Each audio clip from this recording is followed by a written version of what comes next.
Hello again, and welcome to mini lecture 5. This is a very short lecture about the innovation process, the way to identify innovation and how to take the innovation through a process to get it to implementation and to use it in a business and develop a business model for it.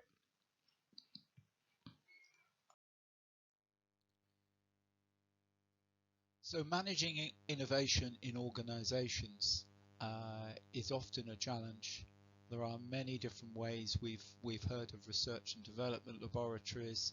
There are examples where groups get together just to create ideas.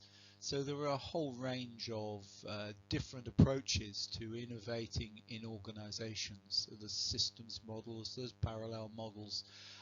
So I thought we'd just look at some advice from Tid and Besant about managing innovation.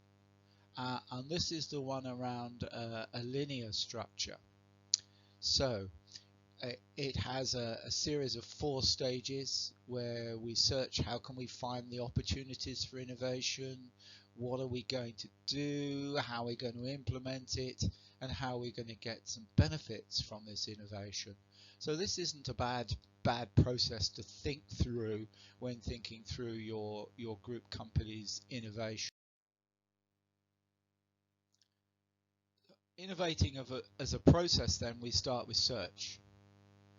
And those are some positive things around that. We detect signals of technological advances. We think of market changing requirements. We think of legislation changes.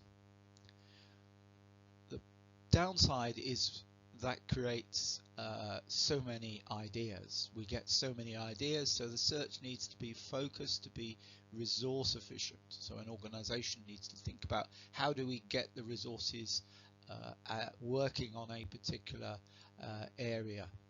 So too much focus can make an organization all blind as well. So you've got this balance between searching and allowing for innovation and ideas and people engagement to think of things.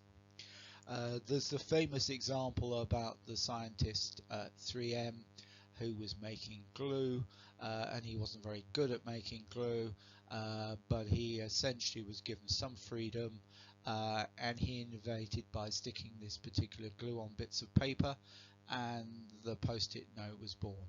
So you've got this balance between sort of radical search and research like perhaps you might find at universities, to when you come into an organization where there is some constraint around the typical type of innovation that particular organization might be looking for.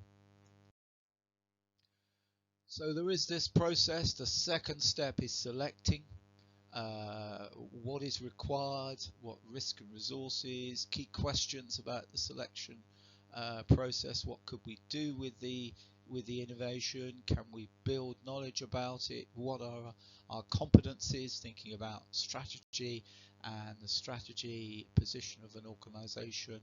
Do we particularly want to do it? Does it fit within the overall business? So there's a careful selection process of which innovation are we going to develop further. The next stage is to implement, and this is where the idea, we get some action, we acquire some knowledge, we start project management, we launch and sustain the innovation. So we implement an idea, and lots of digital innovations have been through this very process. Something small starts and something major occurs. Facebook was a very small innovation by Mark Zuckerberg while at university. So you can see that, and then that moved into implementation. And then as we implement, we also acquire knowledge. We gain more information about the idea, whether it's going to work, whether it's radical or incremental. We then start to look at what we need to know about it and the challenges around the innovation. So we start to implement and acquire more knowledge. We then implement further. We have a very flexible strategy, perhaps. We talked about emergent strategy and planned strategy. Often innovation is very emergent. Some good project management techniques. Some of you may have heard of Agile, and also, as we talked about, the digital innovation where customers are a resource that tests and develops and removes bugs from digital innovations. So often there needs to be a very clear integration and a focus on that value proposition, and particularly the customer profile associated with that value proposition. And then we're thinking about launches, we're thinking about awareness, we're thinking about marketing, we're thinking about communications. So that whole launch area of a new product or new app or new service. So 3 stages in the implementation. And then finally the capturing value, commercial value. Maybe at the earlier stages you might have patented the idea to make sure its intellectual property is retained by an organization. Think about market share, social value, thinking about the business model canvas.